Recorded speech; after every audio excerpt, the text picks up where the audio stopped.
This is called clowns.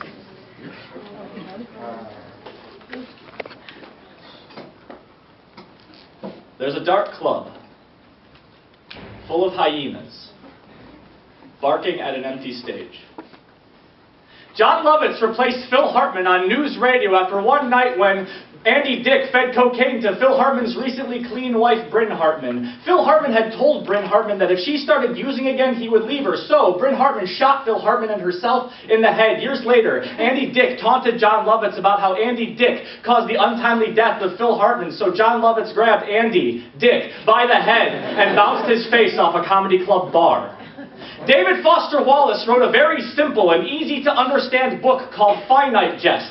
Richard Pryor burns, Gilda Radner smolders, Andy Kaufman writhes on the ground with women. Bill Hicks never gained mainstream popularity because he couldn't tell more dick jokes than jokes about the first Iraq War. Perpetually censored, he was diagnosed with cancer, taped a set on David Letterman, and told more jokes about abortion than the battle of the sexes. David Letterman pulled the segment from the show, and his friend Bill Hicks died a few months later. Bill Cosby shoots his shotgun mouth with a sleepy rage. Michael Richards did the same, but his pellets are flaccid. Dave Chappelle walked away from millions of dollars because he couldn't control why the hyenas were barking. In February 2009, David Letterman aired the censored Bill Hicks segment and publicly apologized to Bill Hicks' mother, Mary Hicks. She only half accepted the apology. At Kermit the Frog's memorial service, Miss Piggy had to run away from the podium at the end of his eulogy. Scooter reminded the congregation how we should all live in the moment, like Kermit did, and then Scooter died of AIDS just 2 years later. Big Bird came out to sing "It's Not Easy Being Green," and for a moment, it sounded like there was a real human being inside of this giant yellow body. It sounded like this impossible real person was beginning to crack and cry inside of this now trembling feathered body, all because a frog didn't want to bother people by going to the hospital in time.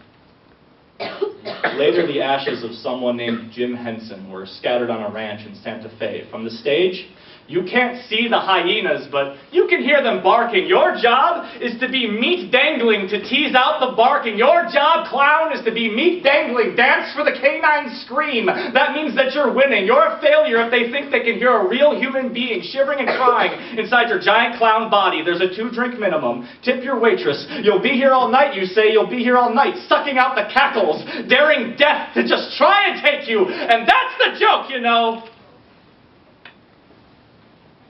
Life is a wonderful joke.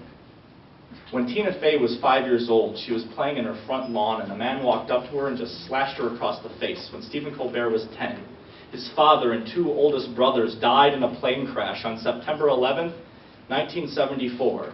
Mark Twain tried to swallow an entire planet's imperialistic, selfish greed and stuff it inside a funny white suit. Then the daughter of Samuel Clemens died. Mark Twain kept working. Samuel Clemens stopped working. We go on, despite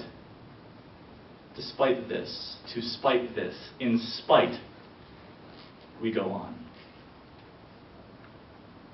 It really is a wonderful joke. It's really quite hilarious.